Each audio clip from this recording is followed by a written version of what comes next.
The Minority Leader Haruna Iddrisu spoke at a forum organized by the Ministry of Parliamentary Affairs on nurturing career legislators in the country. In his contribution to the discussion, the Tamale South MP shared his assessment of the performance of first-term MPs with regards to the drafting of legislation. If you were to ask me as Haruna Iddrisu, a minority leader, to make an assessment, even when it comes to legislative drafting, I cannot count more than 6 to 10 members of parliament, particularly even the young ones that you call newcomers. I probably can narrow to only 5 newcomers who are interested in the rudiments of lawmaking daily. One of the factors beyond monetization which has contributed to the high attrition rate of members of parliament is the conflicting role of the member of parliament, one as lawmaker versus a development agent.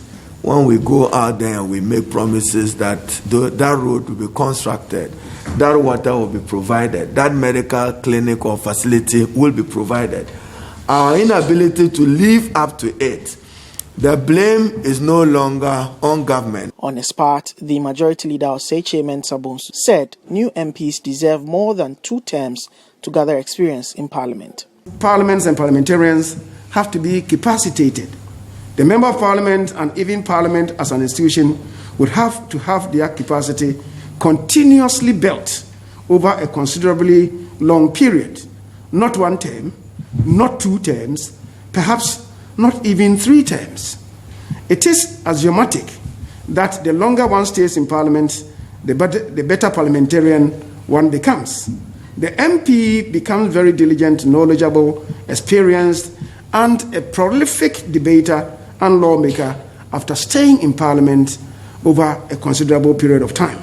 On the floor of the House, a Deputy Minister of Education, Dr. Haruna Iddrisu, in answering questions in the House, said the double-track system at the senior high schools would be phased out. Implementation of the double-track system commenced in the beginning of 2018-19 academic year. Currently, the system is being implemented in 381 out of the 721 public senior high schools across the country. Mr. Speaker, we plan to phase it out over the next 5 to 7 years. We've already have 2 years gone by, so that gives you 3 to 5 years for the double track to be phased out. The Speaker of Parliament, Professor Michael Quay, later issued a directive to the Minister for Communications to appear before the House by Friday to answer questions on the efficiency or otherwise of the Kelny GVG revenue monitoring system. This is the 3rd time. So I don't want to impugn wrong motive to say it's deliberate. The Minister is avoiding to ask this question. We have a responsibility as a House to get ministers to be accountable to this House. And Mr. Speaker, this is the 3rd time.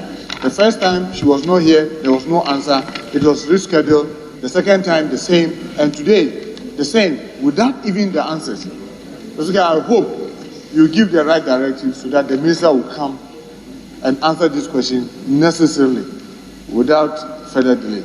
A letter delivered on Monday that she will not be able, for circumstances beyond her control, be here this morning. Nevertheless, I notice that no answer has been placed on the record.